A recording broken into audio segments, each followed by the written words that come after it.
Bom dia, pessoal, boa tarde, boa noite para todo mundo. Fazer agora 4 resoluções de exercícios que foram passados na semana passada para estudo e aprendizagem, né? Então vou resolver rapidamente, vocês podem pausar em qualquer momento do vídeo, né? Para olhar com um pouco mais de calma. Estamos na semana 16 do ano, aulas 31 e 32, tá? Vamos lá. Então, primeiro exemplo. No circuito abaixo, se a tensão da pilha é 1,5 volts e a resistência da lâmpada é de 10 ohms, qual o valor da corrente elétrica e qual a potência da lâmpada? Tá? Então, um circuito mais simples que esse não existe. Lembrando aqui, a gente tem uma fonte, um consumidor, no caso aqui uma lâmpada, uma fonte de energia, um consumidor de energia, condutores, né, fios, e um interruptor aqui para abrir e fechar o circuito. Aqui está ligado, né? Então o circuito está funcionando. Então ele dá a tensão da pilha, 1,5 volt a fonte, e a resistência da lâmpada, 10 ohms, pede a corrente elétrica e a potência da lâmpada. Então a aplicação direta da primeira lei de Ohm, tensão é igual a resistência vezes corrente. Então corrente é igual a tensão sobre a resistência, né? Passando a resistência lá, dividindo para o denominador. Então, 1,5 volts dividido por 10 ohms, 0,15 amperes. Então, essa é a corrente que flui aqui pelo circuito. 0,15 amperes, que é o mesmo que 0,15 coulombs por segundo, né? Cargas por segundo lá. Bom, e a potência elétrica? Potência, corrente vezes tensão, equação mais simples também, eu peguei aqui, né? Poderia ter usado aquelas outras, tensão ao quadrado sobre resistência, ou resistência vezes corrente ao quadrado, mas essa aqui é mais simplesinha. Corrente vezes tensão. Corrente 0,15 amperes, a tensão 1,5 volt. Como só tem a lâmpada aqui, a fonte está ligada direta nela, a gente não precisa pensar muito, né? Depois a gente vai ver a partir da semana que vem os circuitos mais complexos, tá? Então 0,15 vezes 15 vezes 1,5, 0,225 watts. Essa é a potência da lâmpada. Segundo exemplo, vestibular da Federal do Mato Grosso. Ao verificar que o seu chuveiro não mais funcionava, um estudante de eletrotécnica resolveu desmontá-lo. Constatou que apenas metade da resistência estava danificada. Lembrando aqui que o chuveiro funciona basicamente com uma resistência elétrica, né, que por efeito Joule, lembra da aula passada, aquece a resistência e aí aquece a água, né? Então ele constatou que apenas metade da resistência estava danificada. Resolveu então remover a metade danificada da resistência, né, que queimou por algum motivo, conectando a metade intacta novamente, pois assim o chuveiro ainda poderia continuar a funcionar com metade da resistência original. A respeito, assinale a alternativa correta. A energia consumida pelo chuveiro se tornou menor? A diferença de potencial na resistência se tornou maior? A potência dissipada pelo chuveiro se tornou maior? Ou a corrente elétrica através da resistência se tornou menor? Então o que ele está perguntando aqui na questão é: se a resistência depois da intervenção do estudante é igual à resistência de antes dividido por 2, a metade da resistência de antes, o que acontece com a energia? O que acontece com a tensão? O que acontece com a potência? E o que acontece com a corrente? É isso que ele está perguntando aqui, né? Se a energia ficou menor, se a potência ficou maior, enfim, a diferença de potencial, né? Tá, então a gente calcula os 4 para ver qual que aumentou, qual que diminuiu, né? Bom, vou colocar aqui, primeira alternativa A. O que acontece com a energia, né? Tá aqui, eu coloquei aqui em cima resumido, né? Alternativa A perguntava da energia, na B perguntava da tensão, na C perguntava da potência e na D perguntava da corrente. Então energia, potência vezes intervalo de tempo. Potência, claro, né? Se a intervenção foi na resistência, eu preciso colocar uma resistência nessa equação para poder verificar o que acontece com a energia, né? Então eu estou trocando aqui potência por tensão dividido por resistência, tensão ao quadrado por resistência. Lembra que potência é equivalente a tensão ao quadrado por resistência, né? Então o que acontece? Tensão é a da tomada. Se estava ligado no 220 volts, vai continuar ligado no 220 volts. Então o valor é o mesmo, independente da resistência. Intervalo de tempo é equivalente, quer dizer, se ele usava para o mesmo intervalo de tempo, né, 1 hora com a resistência anterior e 1 hora com a resistência de agora, o que acontece com a energia. Então ΔT é o mesmo, U é o mesmo, então se aumenta a resistência, diminui a energia. Se diminui a resistência, aumenta a energia, porque está no denominador, né? O que aconteceu com a resistência? Ela diminuiu por 2, né? Ela dividiu por 2, caiu pela metade. Então se diminuiu a resistência, aumentou a energia ao dobro, né? Tá? Então a alternativa A está errada, porque falava que diminuía a energia. Alternativa B, o que acontece com a diferença de potencial, com a tensão? Bom, a diferença de potencial é da tomada, né? Se a tomada é 220, continua sendo 220. Então não tem variação, não aumenta nem diminui quando você mexe na resistência. E a potência? Potência é tensão ao quadrado pela resistência, ou diferença de potencial ao quadrado pela resistência. Tensão é da tomada, continua o mesmo valor de antes. Então o que acontece? Se cai a resistência, aumenta a potência, né? Se a resistência depois da intervenção é metade da anterior, então a potência é o dobro da anterior. Então se R diminui, aumenta a P, alternativa correta. E por fim, perguntava da corrente. Corrente é igual a tensão dividido pela resistência, tensão é da tomada, então se R diminui, aumenta I, porque está no denominador de novo, né? Poderia ter colocado a equação assim, um em cima, mais vertical do que assim com a barrinha, né? Mas enfim. Se diminui o R, aumenta o I. Então a D está errada também, então alternativa C correta. O exemplo 3, que aqui ficou como exemplo 1, porque eu copiei do outro slide, mas é exemplo 3 aqui nesse vídeo, da Unespar 2016.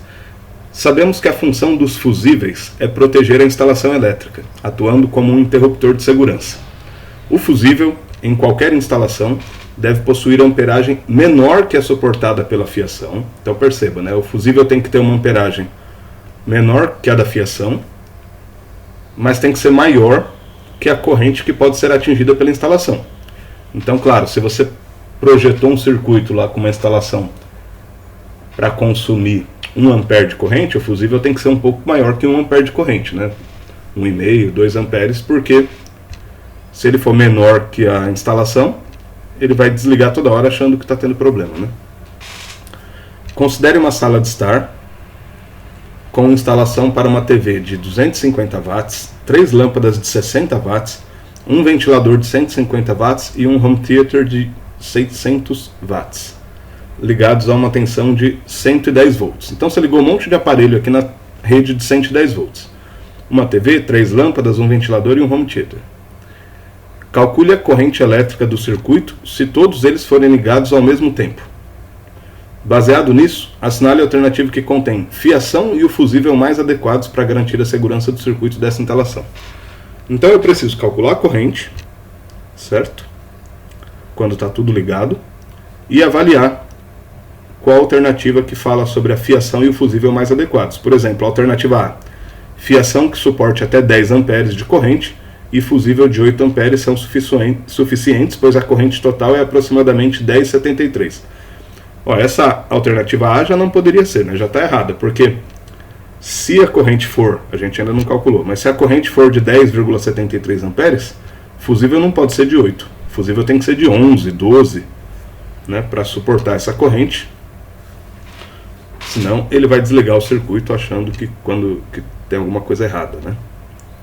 Bom, as outras alternativas são parecidas, né? A B, a C, a D e a E. Vai variando aqui o valor da fiação e do fusível, mas aí a gente precisa calcular a corrente primeiro para poder avaliar. Então vamos calcular aqui. TV de 250 watts, então o que eu tenho de informação? Eu tenho a potência dos aparelhos e a tensão da rede, e eu quero a corrente. Então eu tenho potência, tenho a tensão e quero a corrente. Essa equação aqui é a mais adequada: potência, corrente, tensão, né? Como eu quero calcular a corrente, potência dividido pela tensão. Então no caso da TV, potência de 250 watts, ligado no 110 volts, dá 2 amperes. As lâmpadas, 3 lâmpadas de 60 watts, ligada no 110 volts, 1,64 amperes.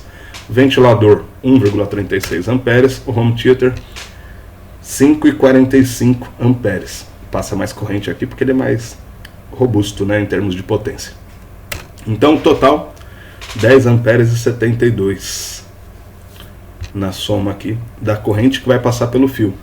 Então o que acontece? A corrente que passa é de 10,72, então a alternativa a alternativa correta é que tem fiação que suporte até 15 amperes, então a fiação, né, os fios suportam até 15, então beleza. E o fusível de 12 amperes são suficientes, porque a corrente total é aproximadamente 10,73, beleza, na minha conta aqui deu 10,72, tudo certo, ok? E por último, aqui também era para ser exemplo 4, mas vai ficar 2 mesmo. No circuito da figura, a fonte é uma bateria de força eletromotriz E 12 volts, então a fonte aqui tem uma tensão de 12 volts. O resistor tem resistência de 1000 ohms, está aqui o resistor. V representa um voltímetro e A um amperímetro. Determine a leitura desses medidores em condições ideais, ou seja, supondo que os fios e o amperímetro não tenham resistência elétrica e a resistência elétrica do voltímetro seja infinita. Então, por que está colocando essas condições ideais? Porque o circuito mesmo é formado pela fonte e pela resistência, e só. O amperímetro não tem resistência elétrica, então ele não interfere no circuito, ele só está medindo a corrente que passa aqui. E o voltímetro tem resistência infinita, então não passa a corrente aqui por cima, ele só está medindo a diferença de potencial nas duas extremidades. Bom, então que é a leitura dos medidores, né? Quanto que está lendo esse voltímetro, ou seja, quanto que ele está medindo de volts ao lado nas extremidades da resistência, e quanto que o amperímetro está medindo de amperes aqui de corrente, passando por ele, voltando aqui para a fonte, né? Bom, se o voltímetro está medindo a diferença de potencial entre as duas extremidades da resistência, ele também está medindo a diferença de potencial entre as extremidades da fonte, tá? Isso significa que ele está medindo 12 volts. Por quê? Só tem um aparelho consumindo energia aqui. Então, esses 12 volts da bateria, repara aqui, ó, lembra daquela imagem da pilha, lá nos slides, numas aulas 2, 3 semanas atrás? Por que a pilha tem 1,5 volt, por exemplo? Uma pilha comum, né? Porque um lado tem mais tantos lá, sei lá, mais 1 volt, o outro lado tem menos meio volt. Então de mais 1 para menos meio dá uma diferença de 1,5 volt. Só que aqui eu tenho, o potencial que eu tenho aqui em cima da fonte está ligado nessa extremidade da resistência. O outro potencial que eu tenho aqui está ligado direto também na outra extremidade da resistência. Então se aqui são 12 volts, vamos supor que é 12 mais 12 em cima e 0 embaixo, que dá a diferença de 12. Se aqui é mais 12, está ligado direto na resistência, é mais 12. Se aqui é 0, está ligado direto na resistência, é 0. Então esse voltímetro está medindo mais 12 desse lado e 0 desse lado, então está medindo os próprios 12 volts. Tá? Então as duas extremidades ali. E para calcular a corrente, medida pelo amperímetro, a gente calcula direto com a primeira lei de Ohm. Tensão da tomada na resistência dividido pela resistência, só tem uma resistência, então não tem segredo. 12 volts dividido por 1000 ohms, 0,012 amperes, que é o mesmo que 12 miliamperes. Tá? Lembra que mili é 1 milésimo, né? Então 1 milésimo de ampere é 1 ampere dividido por 1000, que daria 0,001 ampere, né? Então 12 miliamperes, 12 milésimos de ampere. Tá. Beleza? Bons estudos, até depois.